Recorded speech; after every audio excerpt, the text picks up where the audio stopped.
Okay, coronavirus. Everybody's talking about coronavirus. Well, viruses come in families. So there's a herpes families. There's a coronavirus family. There's an influenza family of viruses. And so coronaviruses are generally considered to be animal viruses.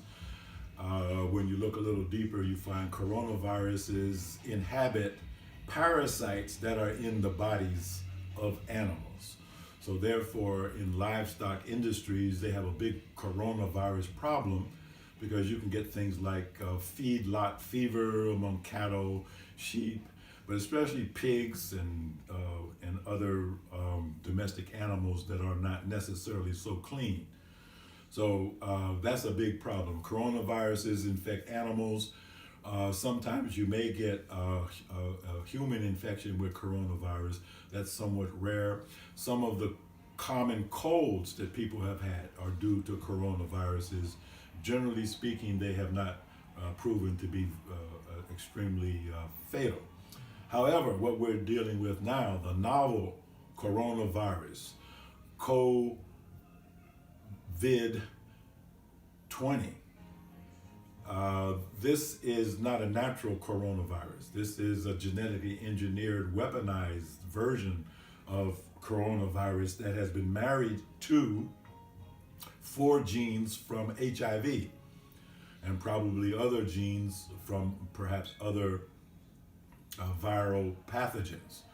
The short history is Dr. Lieber of Harvard University, the chief biomolecular scientist at Harvard University, dug up some frozen bodies from the tundra in Alaska. This was maybe 3 or 4 years ago, to investigate what killed them during the Spanish flu epidemic. He isolated that virus from 100 years ago and resurrected it, you could say, but found out that because of the frozen conditions over time, the virus had lost its infectivity. You may question, why would somebody dig up a virus that killed over 100 million people and brought an end to World War I? Well, you would have to ask Dr. Lieber that, but he did that. And then when the infectivity was not what he wanted, then he paired it with 4 genes from HIV and perhaps some other things. And now you have a highly contagious coronavirus that is infecting human beings. And not only from animal to human transmission, but now verified cases human to human transmission through the air. So you could say that this coronavirus 2020 is the descendant of the MERS virus, the Middle Eastern respiratory virus that killed many people in the Middle East, and the SARS virus that I think that goes back to 2003, 2004, that killed many, many people. Now, the SARS virus was the first indication to the Chinese people that someone was out to get them. The SARS virus was genetically engineered to infect Asian people, preferably. And the Chinese realized this. And so since that time, they have actually been on the defensive. Now the question is whether this latest virus is also a bioweapon engineered to destroy people of Asian descent.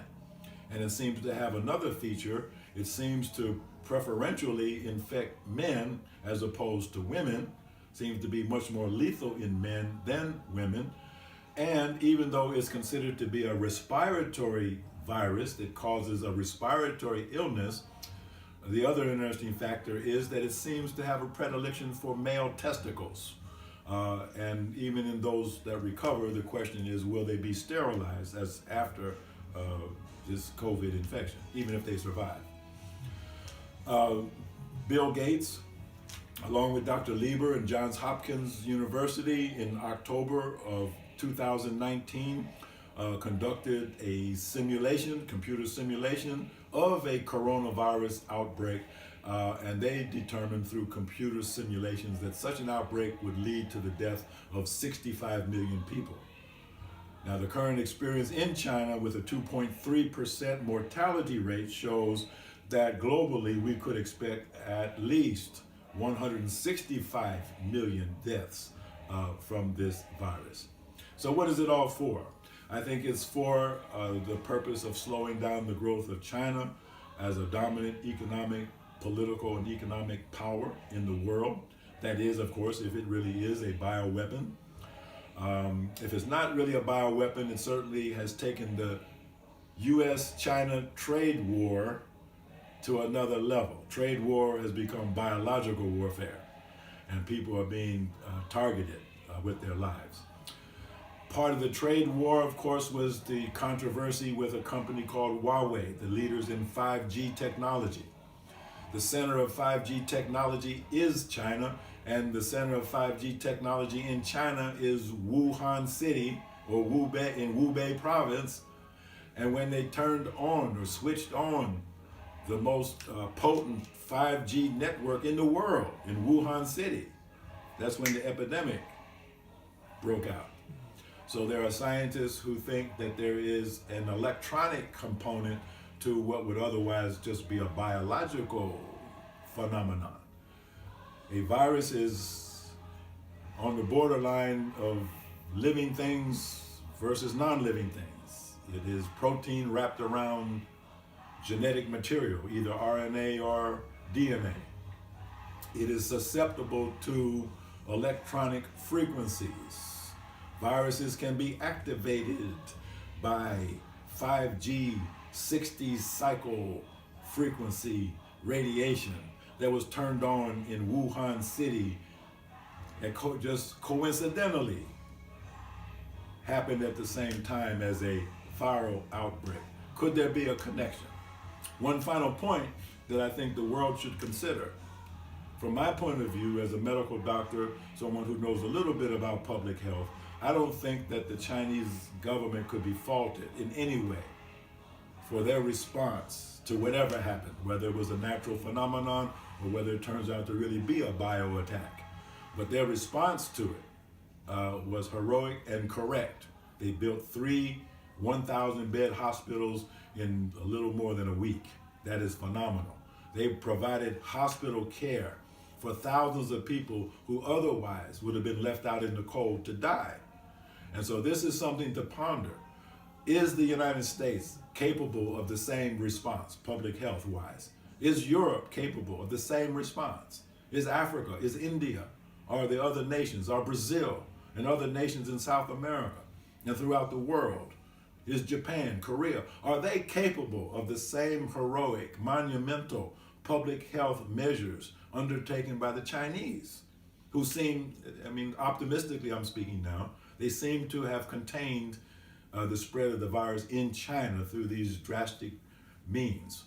But suppose you had the same level of infection in New York City or Los Angeles or Chicago or some other major city in Europe, as we now see in Italy and Spain and Germany, cases breaking out. Well, this is the tip of the iceberg. 80-some cases now in Long Island, New York, in Los Angeles, in Texas, and other places. People under quarantine. We don't know how many people are really infected because the CDC has only given a little more than 400 tests total. So if they're reporting 50 or 60 cases, that sounds like a small number, and it is, but you'd only tested 400 people.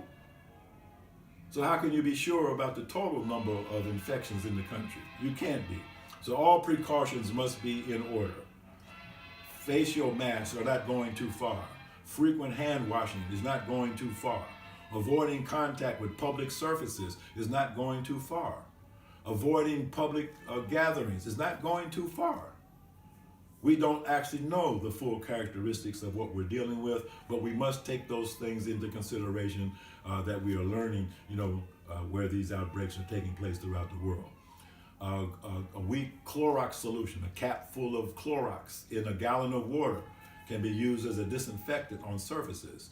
I use essential oils mixed in water, things like geranium and other essential oils, eucalyptus, camphor. These essential oils mixed in water, sprayed in a house, will keep germs at bay. These are old-fashioned, traditional methods.